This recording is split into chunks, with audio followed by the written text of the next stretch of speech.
I remember when I was a kid, I used to download game demos all the time, and one of those was for Speedy Eggbert. Although I don't think it was a demo, I think it was a trial. So obviously I played it, and being a kid, I wanted the full game, regardless. Zoom forward many years later, and I bought a copy of Amazon for £1.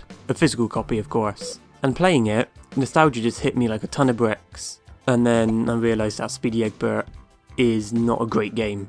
I still have a weird fondness for it. I don't know why, I can't really explain it.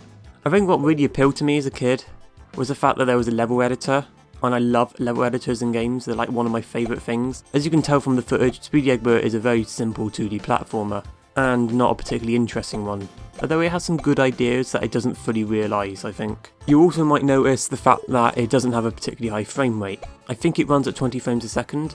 Now normally a lower frame rate would annoy me like this, but it doesn't tend to affect the gameplay very much, because despite the name, Speedy Eggbert isn't very speedy. Essentially, the goal of most levels is to collect the treasure chests and make your way to the exit. The controls are tight and they work perfectly fine. In fact, I plugged a 360 controller into my computer and the controller worked instantly. I didn't have to map anything, which was just weirdly interesting. Throughout the game you encounter different items that will help you through your journey. The big problem with the items is that with a lot of levels they are absolutely required to complete them and will become impossible if you don't have them. And of course there's a limited supply of them on each level. This is more of a problem with the way the items function rather than the level design itself, although the level design doesn't tend to help.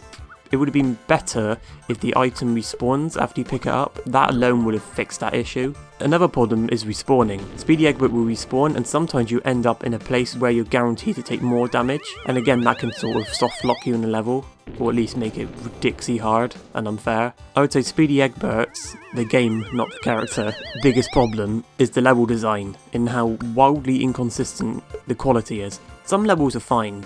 They're fairly linear, they might have a few branching paths, but they're decent enough to get through. But there are some levels which are just horrible mazes. There's one thing I dislike, it's mazes. Those levels can take forever to complete, and they're just not fun. It's understandable that not every level in the game is going to be great, but when the core gameplay isn't that thrilling or interesting to begin with, those lesser levels really let things down and make things feel like an absolute chore. I think the default levels would have been much more interesting if they just sort of streamlined things for the most part. They should have focused more on the linear platforming with some elements of exploration instead of just going balls to the wall. I mentioned earlier on the level editor, and it really is the best part of the game. You can do quite a lot of stuff in it, and it's really easy to use. In fact, I don't think it would be too hard to make better levels than the ones that are included with the game. So that's Speedy Eggbert. It's a slightly above mediocre game let down by some less than stellar levels, and even though I do give some major props to the level editor, I don't really recommend it for the most part. And since we're here, we'll quickly talk about Speedy Eggbert 2, because to be honest, it's practically the same game with just some extra content. There are extra environments and extra elements, but